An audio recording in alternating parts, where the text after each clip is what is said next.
Goeienaand en baie welkom by ons Vrydag aand bulletin. Goeienaand, ons bied jou 'n oorsig van plaaslike, internasionale en sportnuusgebeure van die dag.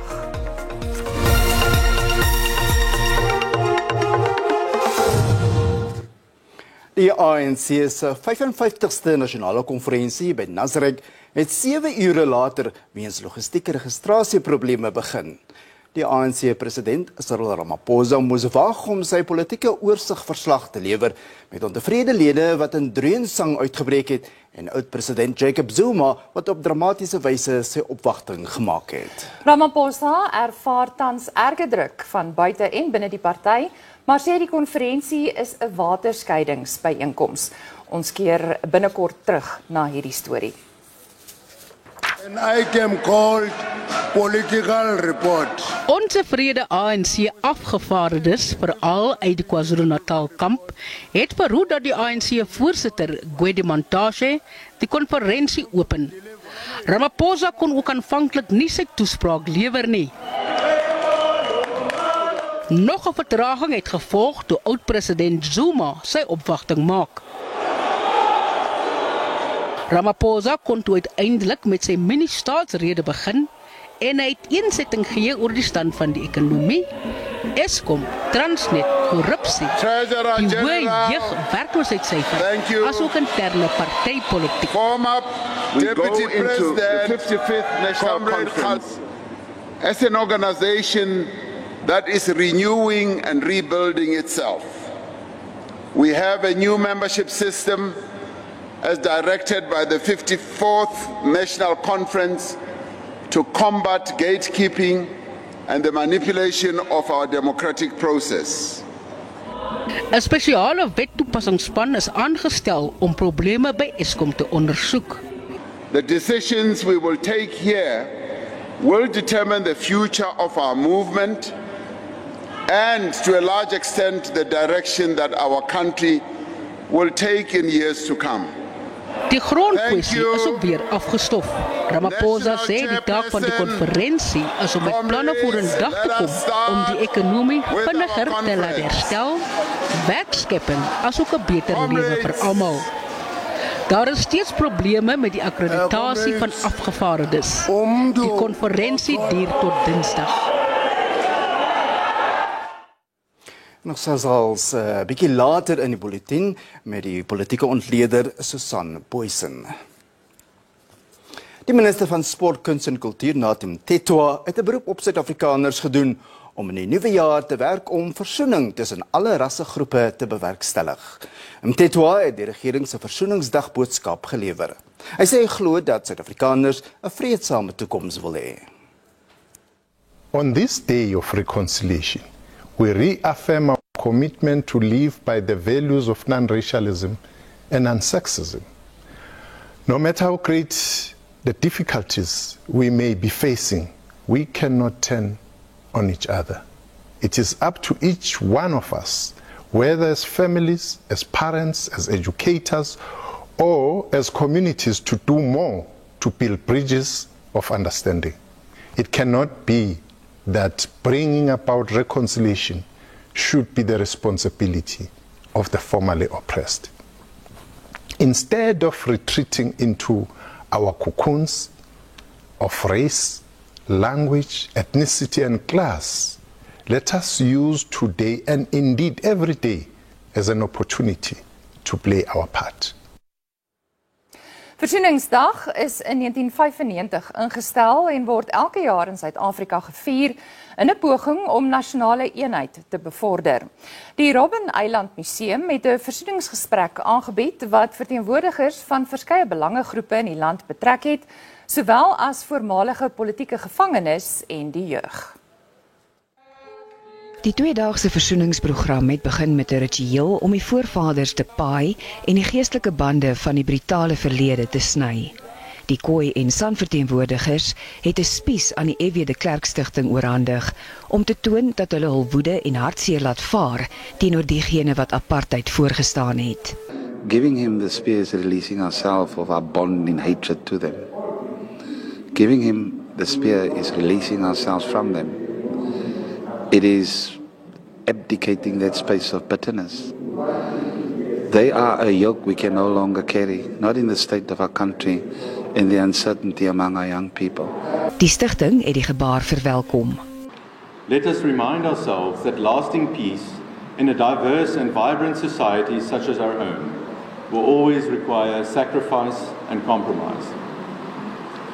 Today more than ever, we as South Africans, that enlightened people, the people who overcame more than was ever thought possible and achieved great constitutional victories, must recommit ourselves to those founding values that allowed us to emerge as victors from the abyss. Volgens die Nelson Mandela Stichting moet versoening aangepak word met 'n gewilligheid om armoede, ongelykheid en lyding aan te spreek.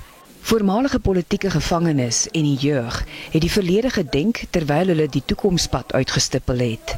Die Khoi en San mense sê hulle sal voortgaan met hulle soeke na volwaardige vryheid.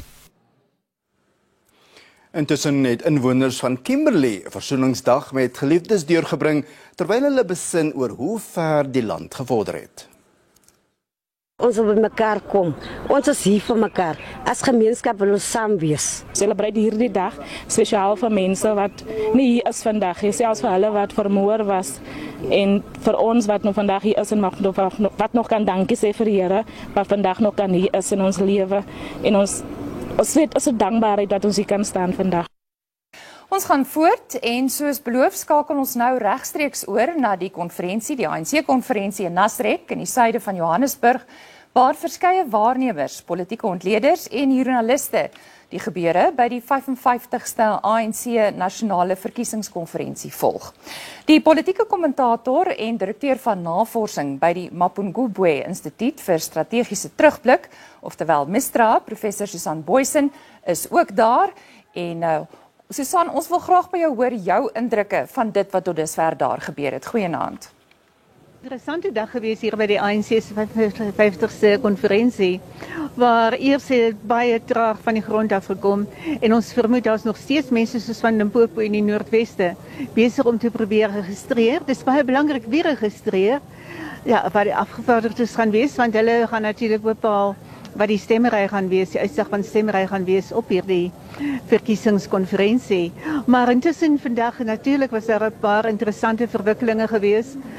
Ja, was dreunssang gewees in die groot saal hier, terwyl die konferensie uiteindelik aan die gang gekom het. En dit is natuurlik nie ongewoon vir die ANC konferensiegangers om dreunssang te doen nie. Maar die dreunssang was beslis teen president Ramaphosa gewees. En dit het ook taamlik aangehou terwyl hy res begin het om sy toespraak te hou. So dit was ontwrigting geweest en daar is sekuriteitsmense bymekaar geroep en uiteindelik het die gehoor stil geword. Maar toe net omtrent 4 minute nadat Ramaphosa begin het met sy politieke verslag, het voormalige president Zuma met leiwagte en al daar ingestap gekom en dit was taamlik ontwrigtend geweest, hoewel Ramaphosa aangegaan het met sy toespraak. Maar die veiligheidsmense het begin reg staan daar en die dreunssang en ontwrigting het opgehou. Maar president Ramaphosa het ook met enige geesdrif doodgepraat met sy oor sy politieke verslag, wat eintlik 'n baie opwindende verslag kan wees, maar wat baie eentonig en baie meer na 'n regeringsverslag klink in hierdie saal waar hy aan die praat was, baie lank praat. En dan natuurlijk ook, ons weet laat vanaand, daar staan ook 'n vertragings en verrigtinge hier, maar teen laat aand, voor hulle vir die dag, gaan hulle natuurlijk nog verdere benoemings bevestig. Eerst die benoemings bevestig vir die president, vir die tesourier, vir die sekretaris-generaal, vir die voorsitter van die ANC, vir daardie 4 posisies, en bevestig en hoor of daar verdere benoemings is. Wat natuurlijk baie interessante verwikkeling geweest. Ons weet nie of hulle vandag nog daarby sal uitkom nie, maar soos ons die ANC ken, is dit vir hulle baie belangrik, verkiesings vir hulle baie belangrik, en gaan hulle sekere plan maak om wel nog vandag daarby uit te kom. En dan natuurlijk, teen môre aand, so is dit aangevoer op die program, teen môre aand gaan daar dan die uitslag van hierdie 4 posisies wees, waarna dan ook verdere benoemings gevra gaan word, vir die verdere posisies van adjunkt sekretaris-generaal en visie-president van die ANC. So is dit taamlik 'n proses wat hier aan mekaar loop en wat nou vanaand nog gaan begin. So dit gaan groot afwagting wees. Soos by vorige konferensies weet ons dat hierdie afgevaardigdes eintlik belangstelling het in die verkiesing. En nie veel meer as in ander groot beleidsake, ook die goed waaroor president Ramaphosa vanmiddag praat nie. Dankie. Dit was Dr. Susan Boysen, 'n politieke kommentator en ook die direkteur van navorsing by Mistra. Nog 'n vragmotorbestuurder is ontvoer by die Lebombo grenspos in Komatipoort, Mpumalanga. Vragmotorbestuurders sê hulle is weerloos teen misdadigers terwyl hulle 3 dae lank wag om die grens by die pos oor te steek. 'n Soortgelyke voorval het 2 weke gelede plaasgevind. Hoewel die grenspos 24 uur per dag oop is, sedert April, is op eenhoping 'n kopseer. Intussen neem verkeer toe en vererger met vakansiegangers en mense wat huis toe gaan vir die feestyd. Die touvragmotors op die N4 wat wag om die grens oor te steek, is 20 km lank. Vragmotorbestuurders sê hulle word toenemend slagoffers van ontvoering, roof en verkrachting. Since in the morning I have arrived here at 5 o'clock. The queue is standing, there is no movement, there is nothing. And I'm afraid when it gets dark, there are criminals that come here and attack us. So as drivers, we're also trying to do something, contribution to the family, because if they're going to take someone from your family and say they're demanding 50,000 rand, not every family can afford that. There are gangsters who came to kidnap us here, rape us and demanding money after that. They took all our belongings here in the truck. Amptenare sê hulle is bewus van die probleem en dat dit aandag kry. We have noted reports of crimes that are seemingly targeted at truckers towards the border. Some of these incidents, they've been reported to the police, the issues of robberies, kidnappings and others, and they are working around the clock to ensure that culprits are indeed brought to book. But we're also appealing to the truck drivers themselves to be extremely vigilant as they approach the border, especially at night. Beamptes van die grenspos beskuldig ook vertragings aan die Mosambiekse kant van die grens vir die agterstand. Strandgangers in Durban het Versoeningsdag ten volle gebruik om die son en die see te geniet nadat 'n paar gewilde strande in die eThekwini metro wat gesluit was weens hoë E. coli vlakke veilig verklaar is vir die feesseisoen. Owerhede het vrese van besoekers en toeriste besweer en gesê strande sal behoorlik gemonitor word aangesien E. coli vlakke aanhou wissel. Vakansiegangers het na sommige van die gewilde strande in Durban gestroom, al was 'n aantal van hulle gesluit weens hoë E. coli vlakke. Terwyl meeste mense die strande wat wel veilig verklaar is, ten volle benut het, was daar die wat steeds al bedenkinge gehad het om in die see te swem. Just enjoying the day out. Obviously, I would have been in the beach, but with the current conditions, it's a no for me. Honestly, we still can get this hazardous smell and stuff, and it's not on. We've got our little safe zone about here, but I think the more you travel north, the worse it gets. Ander was weer gretig om af te koel. I can assure most of the people, the tourists and everyone from Johannesburg and outside Durban to come to Durban and enjoy with us.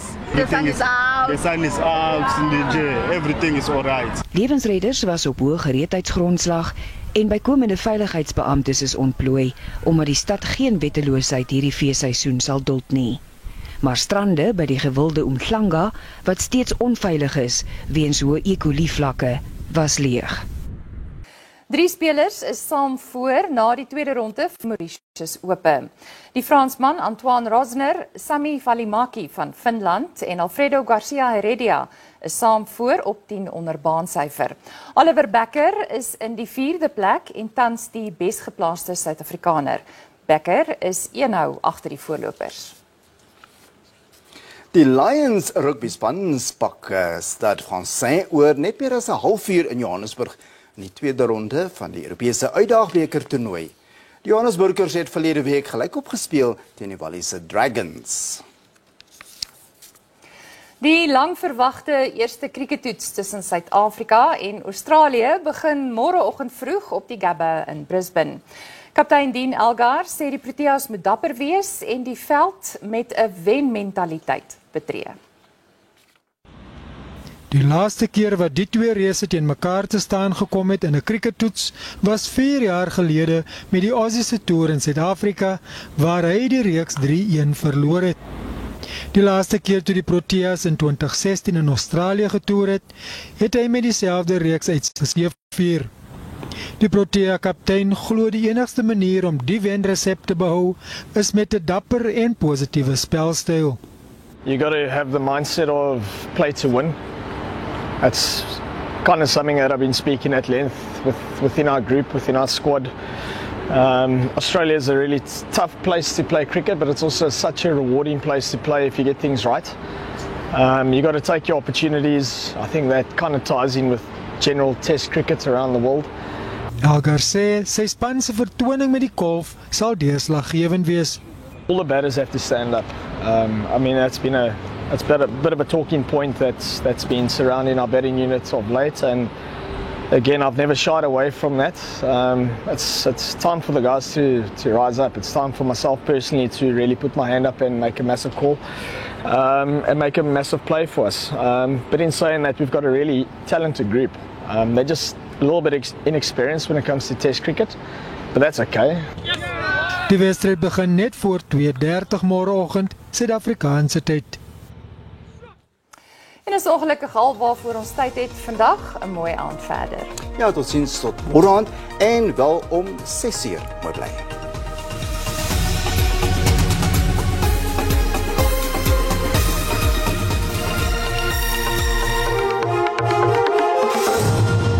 Hartlike welkom. Die weervooruitsigte is as volg. Wat vandag aanbetref, reën kan verwag word oor die hele land met 'n 80% kans van reën kan verwag word van Westrek van die Weskaap reg deur tot in die Vrystaat. Stormsterk wind kan ook verwag word aan die Ooskus. Wat môre aanbetref, reën kan verwag word oor die grootste gedeelte van die land met 'n 80% kans van reën van die Weskaap by strek tot deur in Mpumalanga.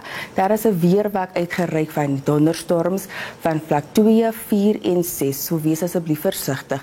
Dit word ook verwag vir môre wat strek van die Weskaap tot reg hier in KwaZulu-Natal, asook rowwe see toestande. Hierdie donderstorms kan gepaard gaan met hewige wind, met sterk wind eerder, swaar reën asook met haal. Die minimum en maksimum temperature 'n warme dag in Gauteng, Pretoria bereik 'n maksimum van 27, Johannesburg 25, asook met verspreide buie en donderbuie. Limpopo 'n warme dag in Messina, die kook styg tot 36, Polokwane 30, asook Mokopane. Dan beweeg ons oor na Mpumalanga, 'n warme dag in hierdie provinsie. Skukuza bereik 'n maksimum van 36, Ermelo 24, Standerton 15, 26. 'n warme dag in KwaZulu-Natal, Durban bereik 'n maksimum van 27, asook Pietermaritzburg met hewige buie en donderbuie. Hewige donderbuie kan ook verwag word in die Ooskaap, Oos-London 24, Somerset-Oost 23, asook Graafrenet 16, 24. In die Weskaap hewige buie en donderbuie. Kaapstad bereik 'n maksimum van 23, Beaufort-Wes 24, Glen William 29. Verspreide buie en donderbuie kan verwag word plek in die Noord-Kaap. Kuruman bereik 'n maksimum van 28, Appington 29. In Bloemfontein maksimum van daar wat ons kan kry is 29. Verspreide buie en donderbuie kan ook verwag word in hierdie provinsie. Sasolburg en Frankfurt bereik 'n maksimum van 27. Dan laastens in die Noordwes 'n warme dag in hierdie provinsie. Rustenburg 27, Wolmaranstad 28, Bloemhof 30, asook Mahikeng. Verspreide buie en donderbuie kan ook verwag word in die Noordweste. So wees asseblief versigtig. U moet 'n geseënde lang naweek hê. Dit is al van ons hier by die Weersentrum.